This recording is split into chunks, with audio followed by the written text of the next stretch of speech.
Hello বন্ধুরা, this is Rafiq Natabar, storyteller from Bangladesh. সবাইকে জানাই আন্তরিক শুভেচ্ছা, অভিনন্দন। আজ সোমবার, মনে আছে তো? নিশ্চয়ই মনে আছে।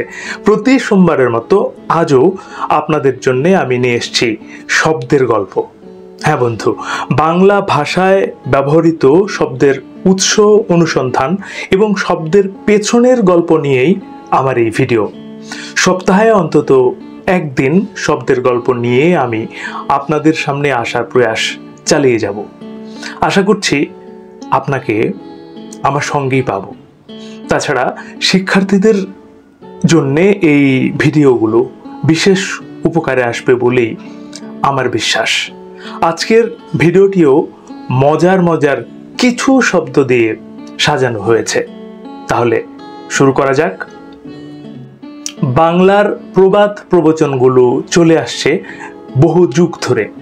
আমাদের নিত্যদিনের কথাবার্তায় সেগুলোর ব্যবহারও নিয়মিত। এই প্রবাদ প্রবচনগুলোর প্রত্যেকটির পেছনে রয়েছে পৃথক পৃথক কাহিনী। সবগুলো বিস্তারিত বিবৃত করা তো সম্ভব নয়, তাই কিছুটা সংক্ষেপে কয়েকটির বর্ণনা দিচ্ছি আজ। বোকার স্বর্গ।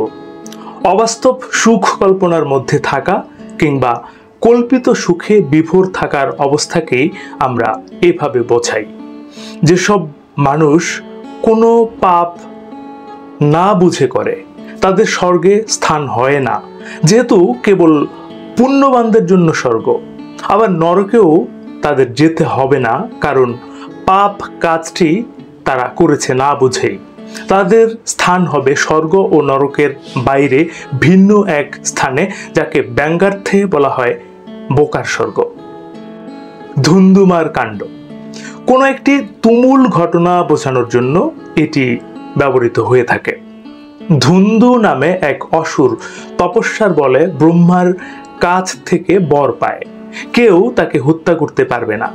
তারপরেই সে শুরু করে দেয় সকলের উপর অত্যাচার। শেষ পর্যন্ত দেবতা বিষ্ণুর আদেশে অযোধ্যার রাজা কুবলাম্ব তার 21,000 পুত্র ও অসংখ্য সৈন্য নিয়ে দুন্ধু বধের জন্য যাত্রা করেন। দুন্ধু তার মুখ নিঃসৃত অগ্নির তেজে কুবলাম্বের 18,000 পুত্র ও সব সৈন্যকে বশ করে ফেলে। কুবলাম্ব তখন ব্রহ্মাস্ত্র নিক্ষেপ করে দুন্ধুকে বধ করেন এবং দুন্ধুমার নামে বিখ্যাত হন। মানধাতার আমল। অনেক পুরনো কিছু বোঝাতে আমরা মানধাতার আমল কথাটি ব্যবহার করে থাকি। এই মানধাতা হলো একজন ব্যক্তি কিংবা হিন্দু পুরাণের একটি চরিত্র।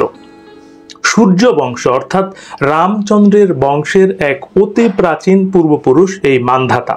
তাই বহু প্রাচীন কোনো ঘটনা বোঝাতে মানধাতার আমল কথাটি ব্যবহৃত হয়। মগের মুল্লুক।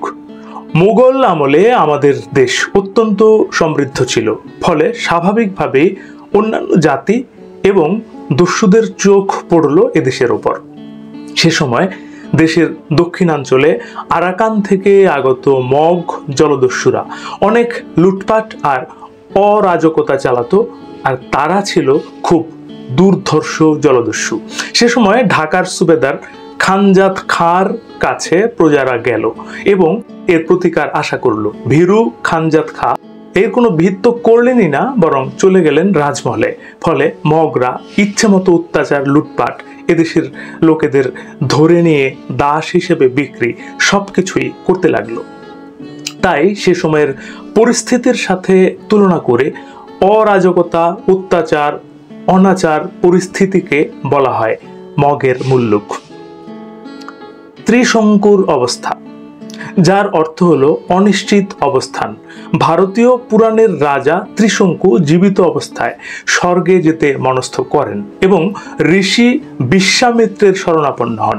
বিশ্বামিত্র তপবনে ত্রিশঙ্কুকে আকাশ পথে পাঠিয়ে দেন, কিন্তু বাধ সাধেন স্বর্গের দেবতারা। দেবরাজ ইন্দ্রের নেতৃত্বে তারা ত্রিশঙ্কুকে মর্তপথে ঠেলে দেন। এদিকে বিশ্বামিত্র ঋষিও ত্রিশঙ্কুকে পৃথিবীতে নামতে দিলেন না, ত্রিশঙ্কুকে স্বর্গের দিকে ঠেলতে শুরু করলেন। অন্যদিকে ঊর্ধ্বলোক দেবতারা ত্রিশঙ্কুকে মর্তে পাঠানোর জন্য ধাক্কা দিতে শুরু করলেন। আকাশে সে এক ধুন্ধুমার কাণ্ড। বিশ্বামিত্রের তেজও কম নয়, সুতরাং দেবতারা পড়লেন মহাসংকটে। ভীত ও বিপন্ন দেবতাগণ তখন বিশ্বামিত্রের কাছে নিজেদের মান রক্ষার আবেদন জানালেন। এই অবস্থায় বিশ্বামিত্র সিদ্ধান্ত নিলেন ত্রিশঙ্কু তাহলে আকাশ আর পৃথিবীর মাঝখানে অবস্থান করুক। অতঃপর বিশ্বামিত্র ত্রিশঙ্কুর থাকার জন্য নতুন এক নক্ষত্রলোক সৃষ্টি করে দিলেন। তো প্রিয় বন্ধুরা, শব্দের গল্প আজ এটুকুই। কেমন লাগলো অবশ্যই কমেন্ট করে জানাবেন আমায়। এখন থেকে প্রতি সোমবার শব্দের গল্প নিয়ে আপনাদের সামনে হাজির হওয়ার চেষ্টা করব ইনশাল্লাহ। এছাড়া অন্যান্য ভিডিও যেগুলো নিয়মিত দিচ্ছি সেগুলো তো থাকছেই। তো নিশ্চয়ই দেখা হবে আগামীকাল অন্য কোনো ভিডিওতে।